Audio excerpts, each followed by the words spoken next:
नमस्कार, आप देख रहे हैं एम न्यूज 24/7। पेश है आज की सुर्खियां। अब नियमों की उड़ेंगी धज्जियां, भले ही शर्तों के साथ होंगी डोर टू डोर प्रचार और रैलियां।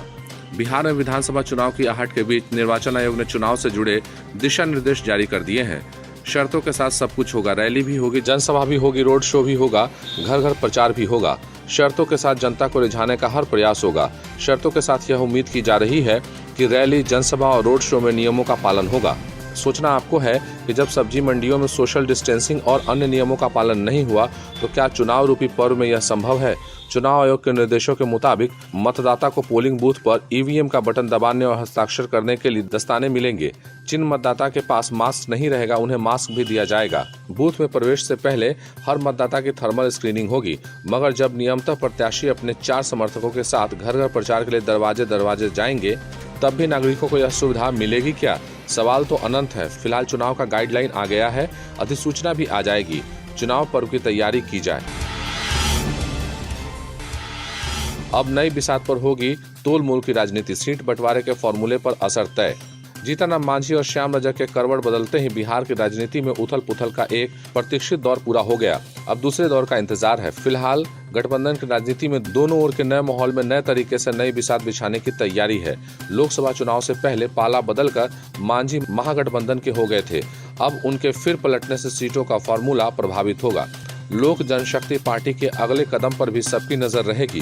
चुनाव समय पर कराने और कोरोना के चलते आगे टालने के मुद्दे पर विभाजित राजनीतिक दलों की प्रतिद्वंद्विता का एक अध्याय लगभग खत्म हो गया। सब ने अपने खेमे की संभावनाओं में जान डालने की कोशिश शुरू कर दी है। दल बदल पाला बदल का खेल और स्वाभिमान से समझौता नहीं। पार्टी के अंदर घुटन भरी जिंदगी थी, वहाँ तानाशाही है। जैसे बयान इसी का हिस्सा है। साम दाम दंड भेद सबका प्रयोग होगा। चुनाव जो जीतना है।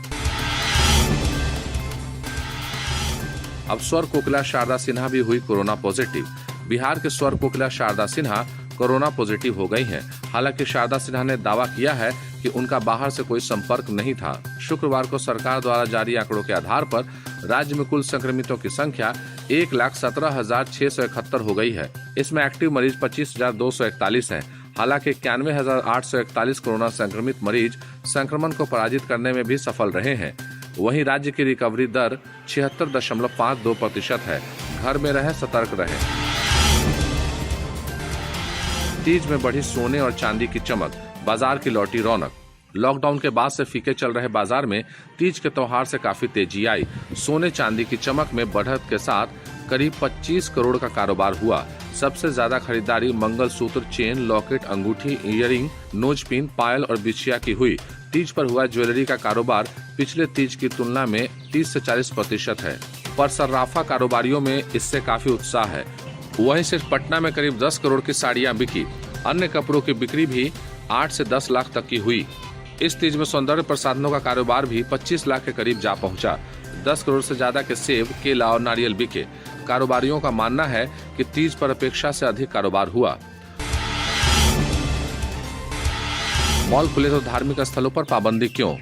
अब जबकि लॉकडाउन लगभग पूरी तरह खत्म हो गया है तो सुप्रीम कोर्ट का मानना है कि धार्मिक स्थल को लेकर भी एहतियात के साथ निर्णय लेना चाहिए। कोर्ट ने जैन धर्मावलंबियों की एक याचिका पर सुनवाई करते हुए न सिर्फ उन्हें पर्युषण पर्व मनाने की इजाजत दे दी है बल्कि महाराष्ट्र सरकार की रोक पर सवाल भी खड़ा कर दिया। कहा, आर्थिक हितों से जुड़ी सारी गतिविधियों की महाराष्ट्र में इजाजत है। जहां पैसे की बात आती है तो खतरा लेने को तैयार हैं, लेकिन जब धार्मिक स्थल की बात आती है तो कहते हैं कोरोना है। ऐसा नहीं कर सकते। हालांकि कोर्ट ने गणपति महोत्सव को भिन्न उत्सव बताते हुए कहा कि उसमें भीड़ बेकाबू हो जाती है। खुशी की बात है, सुप्रीम कोर्ट ने संज्ञान तो लिया। आज गणेश चतुर्थी है। विघ्नहर्ता मंगलकर्ता भगवान गणपति की पूजा घर में ही प्रेम से करते हैं।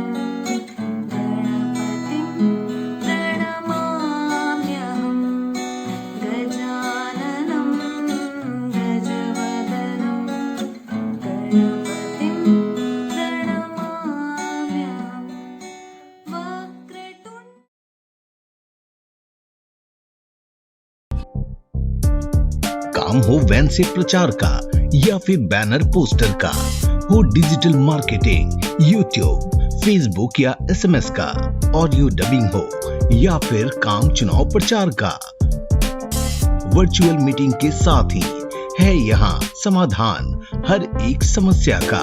और हाँ, चुनाव प्रचार के लिए स्पेशल पैकेज भी है, तो फिर जल्दी ही संपर्क करें 8651504128 या 9065986645।